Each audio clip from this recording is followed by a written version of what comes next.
MyAMS vous présente Cubix 360, un accélérateur de planification en complément de vos logiciels de planification comme Primavera ou Microsoft Project par exemple.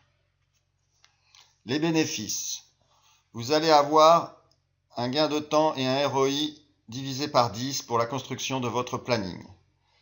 Vous aurez des plannings lisibles grâce à la structuration et à la codification native dans Cubix. Vous pourrez faire collaborer les hommes métiers à l'élaboration de votre planning et vous capitaliserez votre savoir-faire avec les modèles et les simulations de Cubix. Enfin, la méthodologie approuvée du WS3D appliquée avec Cubix est utilisée depuis plus de 10 ans. Maintenant, une démonstration par l'exemple, le planning de votre maison en quelques minutes, d'autres exemples à la fin de cette présentation. Pour générer mon planning, je me connecte à Cubix 360 et je vais créer un nouveau projet que je vais appeler ma maison. Je l'initialise comme étant un planning de type Microsoft Project et je valide. Maintenant, j'ouvre mon projet et j'ai préparé dans des fichiers Excel mon référentiel, le PBS, produit, activité et zone. Je vais maintenant importer mon référentiel, produit, je valide, l'arborescence est créée et vous remarquerez que j'ai des données supplémentaires qui sont des attributs. J'ai fait la même chose pour les activités, sur lesquelles j'ai aussi un attribut MOE, et pour les zones. Nous allons maintenant voir la partie structuration. Nous avons maintenant avec le référentiel l'intégralité des données de base. Donc nous allons donc dans votre écran structuration où nous retrouvons le déploiement des activités sur les produits. Nous allons donc indiquer que nous allons couler du béton, que nous allons poser des parpaings, que nous allons assembler et peindre les ouvertures, que nous allons poser la charpente, poser des tuiles. Une fois que j'ai réalisé l'ensemble de ma structuration, j'enregistre mes données pour passer à l'étape suivante, l'affectation des produits aux zones. En arrivant sur l'écran d'affectation des produits aux zones, les arborescences étant repliées au niveau 2, je les déploie entièrement. Maintenant, je vais indiquer dans quelle partie de la maison j'ai les produits à utiliser. Les ouvertures, j'en ai partout sauf dans le garage. Ma charpente va aller sur la toiture avec les tuiles et ainsi de suite jusqu'à ce que j'ai terminé l'arborescence de mes produits. Puis je sauvegarde mes données.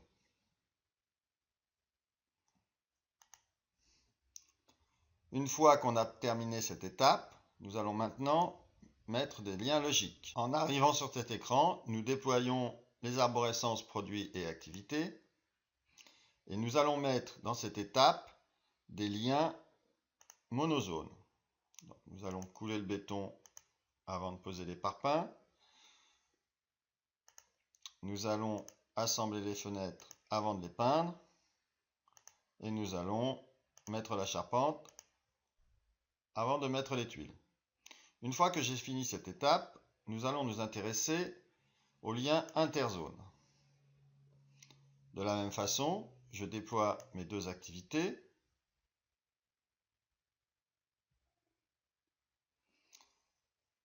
Et là, je dis que je fais d'abord le garage avant la cuisine.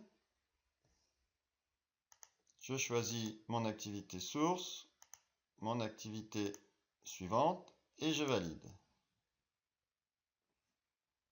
De la même façon, je fais ça pour toutes les autres zones.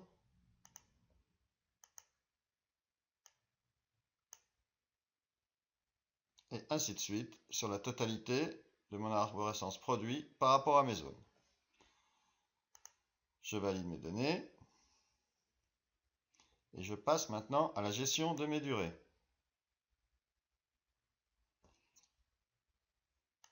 Toujours déployer ces arborescences et ensuite indiquer dans cet écran une durée générique pour chaque activité par rapport au produit. Il me faut une semaine, donc 5 jours pour poser du béton et en moyenne 3 jours par pièce pour mettre des parpaings. L'assemblage d'une ouverture durant uniquement 2 jours, plus une journée pour les peindre. Une fois que j'ai saisi l'intégralité de mes durées, je vais enregistrer mes données pour passer à l'étape suivante qui est le coefficient multiplicateur que l'on va appliquer en fonction de la zone et des durées précédemment définies.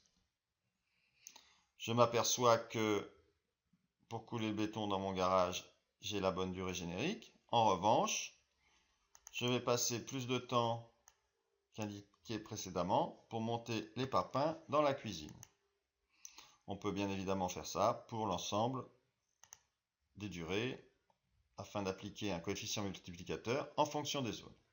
Une fois que j'ai terminé cette étape, j'enregistre mes données. Et nous avons maintenant terminé l'intégralité des données à renseigner pour la génération du planning. Nous allons donc sur le cube planning.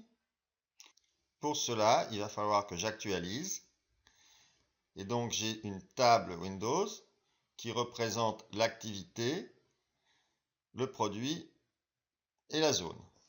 J'ai l'intégralité de mes données. Je peux maintenant visualiser mon planning uniquement à des buts d'adaptation si c'est nécessaire.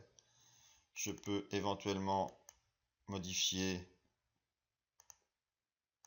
une donnée. Ça va recalculer mon planning. J'ordonne mon planning par ordre croissant et je le visualise dans cet outil. Maintenant, il ne me reste plus qu'à l'exporter. Étant donné que mon projet est un projet MSP, il va générer un fichier qui s'appelle maison.csv étant donné que c'est le nom de mon projet. En ouvrant ce projet dans Excel, on s'aperçoit que l'on a toutes les données nécessaires désormais pour intégrer ce planning dans Microsoft Project. L'intégration dans Microsoft Project s'effectue de la façon suivante. Vous ouvrez un fichier de type CSV. Je retrouve mon fichier ici. J'ouvre ce fichier. Je n'ai pas besoin de changer le mapping. Et je fais terminer.